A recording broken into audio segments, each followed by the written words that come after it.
नमस्कार, final cut देख रहे हैं आप और मैं हूं आपके साथ शिववन शर्मा। तो चलिए शुरुआत करेंगे बुलेटिन की। बिश्नाह के सरूर इलाके से आज एक मोटर शेल बरामद होने से वहां हड़कंप मच गया। इसकी सूचना मिलते ही पुलिस मौके पर पहुंची और पूरे इलाके को खाली करवाकर करीब 40 किलो वजनी मोटर शेल को अपने कब्जे में ले लिया।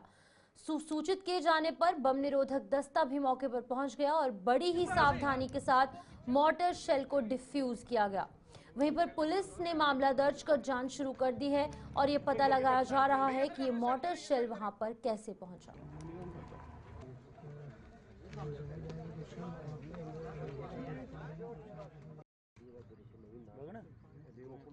ये सुबह से यही देख रहे हैं कि सबसे बड़ी बात यह है कि 40 किलो के करीब का है। ये छोटा मोटी कोई चीज़ नहीं है, छोटी मोटी भी हो तो वो भी कही जा सकती है, काफ़ी बड़ा है।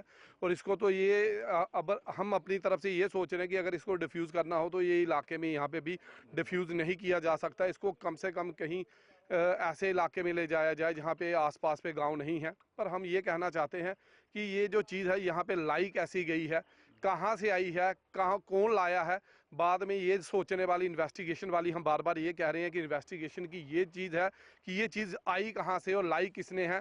अब ये कहा जाए कि अगर आप गन लाइसेंस ही देखे जाएं तो उसके ऊपर काफ़ी कार्रवाई की जाती है सरकार की तरफ से, कोई चीज़ ऐसे नहीं दी जा सकती। तो ये इतनी बड़ी जो चीज़ है ये कहाँ से निकल के आ गई, किसके पास आई और जहाँ से थी, अगर इसको नोट किया जाए कि ये इंडिया की है, अगर पाकिस्तान कहाँ की है ये चीज़, इसके ऊपर कार्रवाई ये होनी चाहिए कि ये, मैं बार बार यही कहूँगा फिर से कि ये आई कहाँ से है। हम लोगों के सोचने के, हम सोच भी नहीं सकते और ये सोचने के परे भी है। ये कह सकते हैं कि ये इतना बड़ा जो आर्मी का एक किस्म की हम कह सकते हैं ये यूज़ वो करते हैं और ये आम इलाकों में, शहरी इलाकों में मिलना दहशत का माहौल भी है।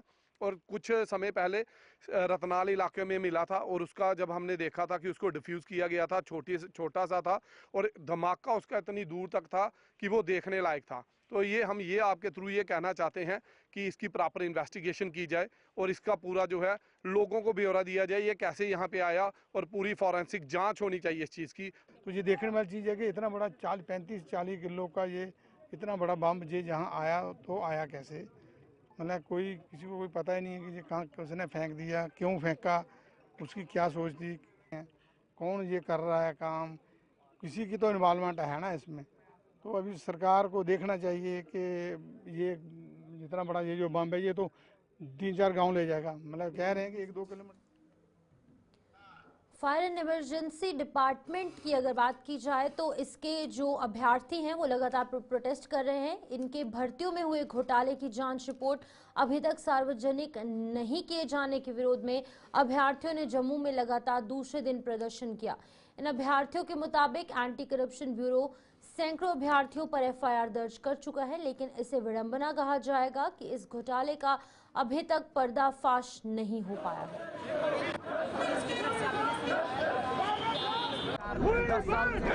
एसीबी ने 1 जनवरी 2025 में 109 कैंडिडेट्स के ऊपर एफआईआर लगाई। इससे बढ़कर सबूत क्या है आपके पास? सर एलजी साहब, आपको ये भी पता है इसमें 49 कैंडिडेट्स है जो बैकडोर एंट्रीज हैं, जिन्होंने फार्म भी नहीं सबमिट किया था। इससे सबूत क्या है कि एक ही परिवार से 9 बंदों को सिलेक्ट किया गया। इससे बड़ा सबूत क्या है कि हमने आपको बैंक ट्रांजैक्शंस भी दिए जिसमें लाखों पैसे लड़कों को रातों रात जमा हो जाते हैं। एलजी साहब, इससे बड़ा सबूत क्या है कि एक ही परिवार के 9 बंदे को सिलेक्ट किया जाता है जिसमें 5 भाई हैं। एलजी साहब, आप दावा तो करते हो आर्टिकल 370 को एब्रोगेट करने के बाद आपने वादा दिया कि करप्शन को जम्मू कश्मीर में हम जमीन बोस करेंगे, मगर कहाँ है आपके वादे? आपके साथ टेबल टू टेबल हमारी बात हुई, आपने उस वक्त भी बताया कि इसमें दाखिल हुई है।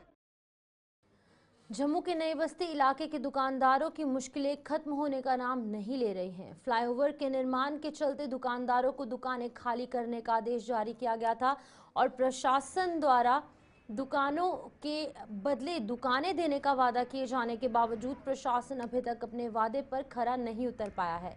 नई बस्ती के दुकानदारों ने आज लगातार दूसरे दिन दुकानें बंद रखकर प्रशासन के खिलाफ प्रदर्शन किया और जम्मू कश्मीर की मौजूदा सरकार से इंसाफ की गुहार लगाई।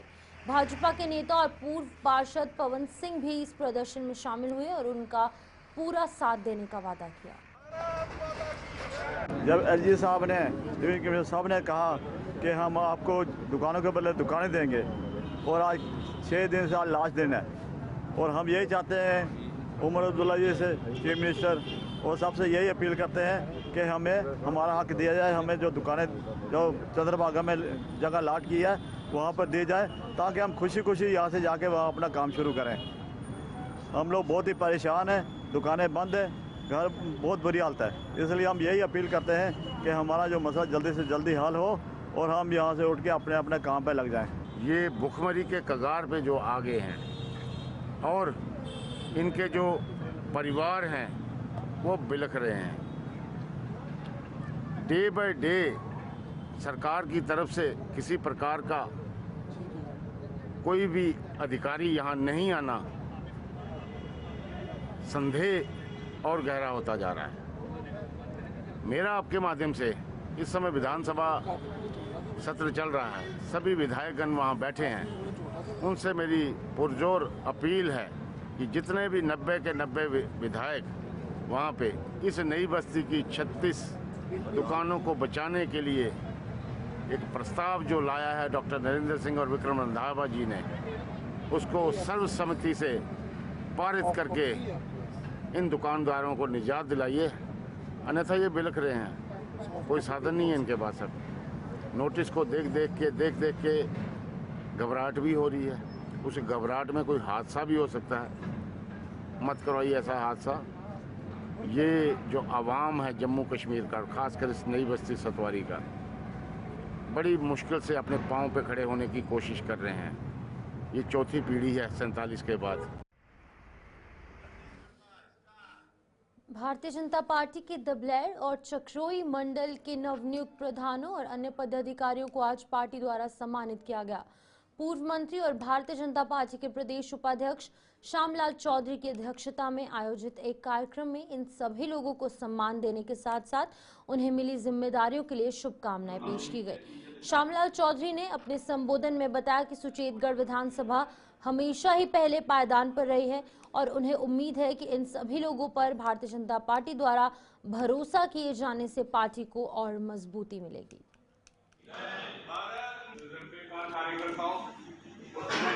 भारतीय जनता पार्टी भारतीय जनता पार्टी के कार्यकर्ता जिन्हें भी जिम्मेवारी मिली है उस जिम्मेवारी की बाखूबी निभाओ और भारतीय जनता पार्टी की मजबूत करना और हर कार्यकर्ता की जिम्मेवारी। जितने भी किलेगी कोई ऐसी मुश्किल ऐसी समस्या का समाधान करना चाहता है कि अपने MLA की टेंशन लो, पार्टी की टेंशन लो, ट्रैवल वाली टेंशन लो, जितने कि सारी जरूरत से सारे लोग हाथ लो, कोई भी ऐसी परेशानी की दूर करने की कोशिश की जाएगी। यदि सारे ये विद्यार्थियों ने जी भी जिम्मेवारी हुई है उसकी ठीक तरीके से अपने संगठन ठीक तरीके से मजबूत करो ताकि भारतीय जनता पार्टी दबलैर मंडल जिला एक मजबूत मंडल बने और भारतीय जनता पार्टी का कार्यकर्ता एक मजबूत कार्यकर्ता बने ताकि कोई चुनाव आए। स्वागत है आप सबका इस ब्रेक के बाद। अब आगे बढ़ेंगे जहां अरनिया के कुछ लोगों द्वारा बिल जमा न करवाए जाने पर बिजली विभाग द्वारा उनके कनेक्शन काट दिए गए हैं। इसके विरोध में आज लोग सड़कों पर उतर आए और सरकार के खिलाफ जोरदार प्रदर्शन किया। उन्होंने आरोप लगाया कि सीमावर्ती इलाकों के लोगों से किए गए वादों पर सरकार खरा नहीं उतर पाई। पिछले कई दिनों से बिजली गुल रहने पर वो दिक्कतें जो है वो उन्हें पेश आ रही हैं, दिक्कतों का वो सामना कर रहे हैं और लोगों ने चेतावनी भी दी है कि यदि उनकी बिजली सप्लाई बहाल ना हुई तो वो उग्र आंदोलन करने पर मजबूर हो जाएंगे।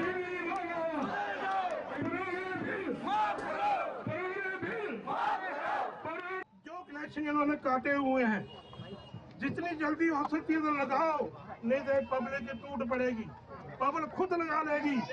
कोई महकमे वाले को नहीं पूछेंगे हम। लाइट लगेगी, भीतर लाइट लग जाएगी।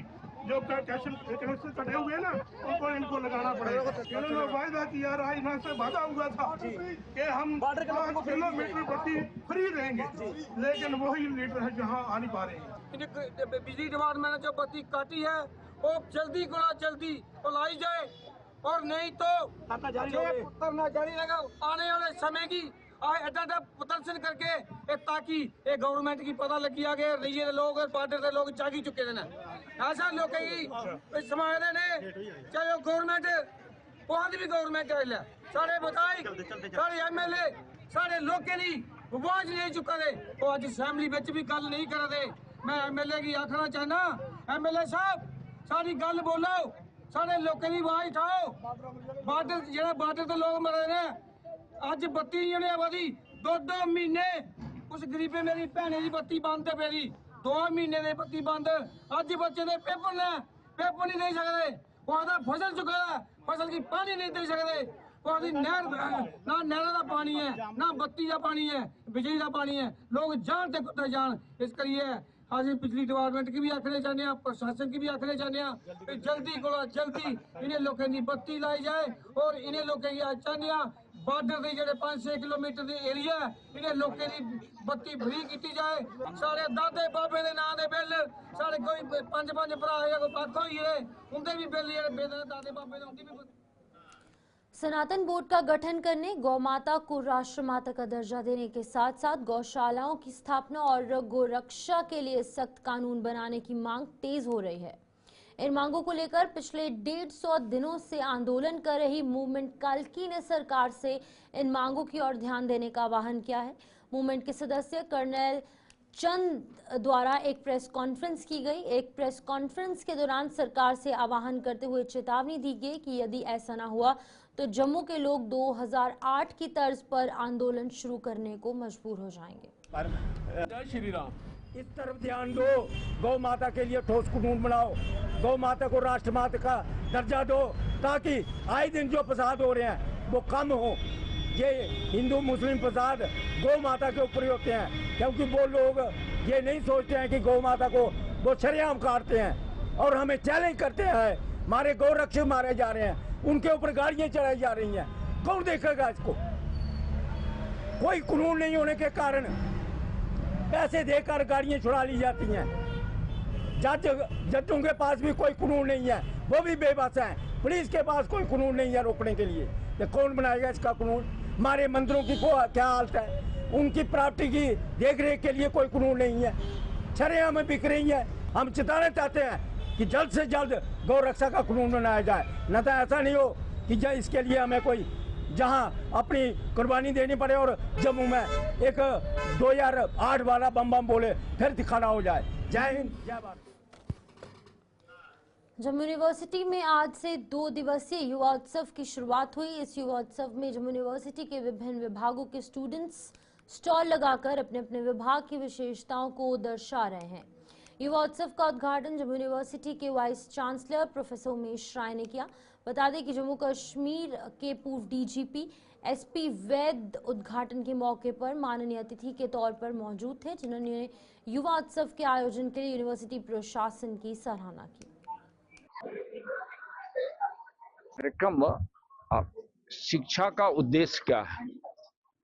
तो शिक्षा का उद्देश्य है उस बच्चे का समग्र विकास, और समग्र विकास में कल्चरल, स्पोर्ट्स एंड अदर जो एक्टिविटीज हमारी हैं ये उस बच्चे के समग्र विकास में सहायक होती हैं, और उसी को ध्यान में रख करके इस कार्यक्रम का आयोजन किया गया है। इस कार्यक्रम का जो बेस्ट पार्ट है वो best practices of the each department.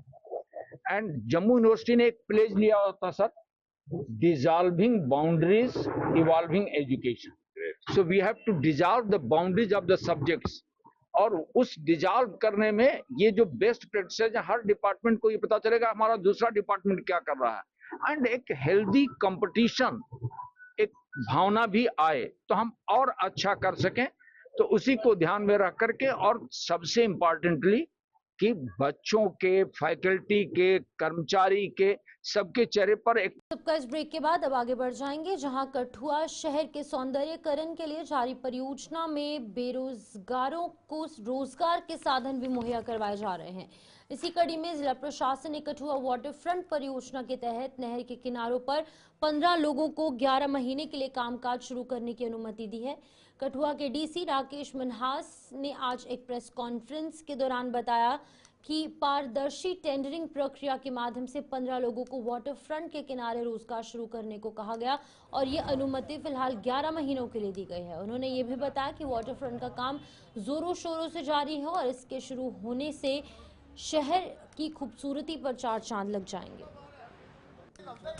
सबसे अच्छी बात यह है कि 15 जोन के लिए जो टाउन वेंडिंग कमेटी ने एक ऑक्शन के लिए और एक एप्लीकेशन के लिए लोगों को एक अर्जी करी थी, उसमें हमारे को टोटल तकरीबन 80 एप्लीकेशंस आई। उन 80 एप्लीकेशंस में से आज हमने 15 लोगों को बिल्कुल एक फ्री फेयर इम्पार्शियल प्रोसेस से वेंडिंग करने की परमिशन 11 महीने की वहाँ पे दी है। और उन सब का उत्साह देखते हुए मेरे को पूरी उम्मीद भी है और बड़ी खुशी से मैं आपको बता रहा हूँ कि मुझे ऐसा लगता है कि हमारा जो वाटर फ्रंट प्लस जो 15 वेंडिंग जोन वहाँ पे बनेंगे वो हमारे कठुआ शहर के लिए, हमारे सभी निवासियों के लिए, आप सब के लिए एक बहुत बड़ी। नशा मुक्त भारत अभियान में जम्मू कश्मीर की पटवार एसोसिएशन भी अपना योगदान दे रही है। इसी कड़ी में उधमपुर की पटवार एसोसिएशन द्वारा लोगों को नशे के दुष्प्रभावों के प्रति जागरूक करने के लिए उधमपुर में आज एक साइकिल रैली का आयोजन किया गया। साइकिल रैली में भाग लेने वालों ने हर वर्ग के लोगों से नशे से दूर रहकर साफ स्वच्छ समाज का निर्माण करने का आह्वान किया। इस रैली को जिले की डीसी सलोनी राय ने अपनी शुभकामनाओं के साथ शुरू करवाया। आज उधमपुर ज़िले में से नो टू ड्रग्स कॉज के लिए साइकिल रैली का ऑर्गेनाइज़ किया गया है, जिसमें पटवार एसोसिएशन के माध्यम से भी लोग जुड़े और यहाँ पे कई बच्चे इस कॉज के लिए उन्होंने आज साइकिलिंग कर रहे हैं। और हम ज़िले में कई इवेंट्स करा रहे हैं, अलग अलग जगहों पे अलग अलग तरह की एक्टिविटीज़ कराई जा रही हैं ताकि जो फ्लाईओवर के निर्माण की मांग को लेकर सांबा के जतवाल इलाके के लोगों ने जोरदार प्रदर्शन किया। गुस्साए लोगों ने कुछ समय के लिए सड़क मार्ग जाम कर national highway authority of India के खिलाफ जमकर नारेबाजी की। उन्होंने चेतावनी दी कि अगर 24 घंटों के भीतर प्रशासन के अधिकारियों ने यहाँ पहुंचकर उनकी मांग न सुनी तो वो बड़ा आंदोलन शुरू करने को मजबूर हो जाएंगे। को हमारा प्रदर्शन सीधा सा प्रशासन से और नेशनल हाईवे अथॉरिटी से अपनी मांग को लेके है, जो हम बड़ी देर से मांग कर रहे हैं कि हमें जतवाल अड्डे पे हमें फ्लाईओवर की मांग है। कोई छोटी मांग नहीं है, कोई और दूसरी मांग नहीं है, हमारी सीधा एक ही मांग है कि हमारे जतवाल अड्डे पे, जहाँ पे बॉर्डर वाली साइड हमारे कोई 6 पंचायतें हैं, 50 से ज़्यादा गांव लगते हैं, हमारी पूरी मार्केट को तबाह किया जा रहा है। हमारी एक ही मांग है पूरे प्रशासन से, नेशनल हाईवे अथॉरिटी से, कि हमें यहाँ पे फ्लाईओवर दिया जाए और कोई दूसरी मांग नहीं है। बस इसी मांग को लेकर हमारा यहाँ पे आज एक जोरदार प्रदर्शन किया गया, जिसमें हम प्रशासन को ये चेतावनी देना चाहते हैं कि अगर कल ऑनरेबल डीसी साहब हमारे यहाँ पे पहुँच के, अगर 24 घंटे दिए जाते हैं, हमें 24 घंटे की मोहलत दी है प्रशासन को, अगर वो मौके पे पहुँच के हमारी बात को नहीं सुनते हैं तो कल इससे क्या होगा हम ये नहीं बता सकते। हमारे जो लोग हैं किस आक्रोश में हैं, हम उनको कल नहीं रोक पाएंगे। तो 24 घंटे का टाइम प्रशासन के पास है, 24 घंटे के बाद जो टाइम रहेगा वो हमारे पास होगा कि हमने क्या करना है। तो चलिए बुलेटिन में फिलहाल इतना ही, दीजिए इजाजत, नमस्कार।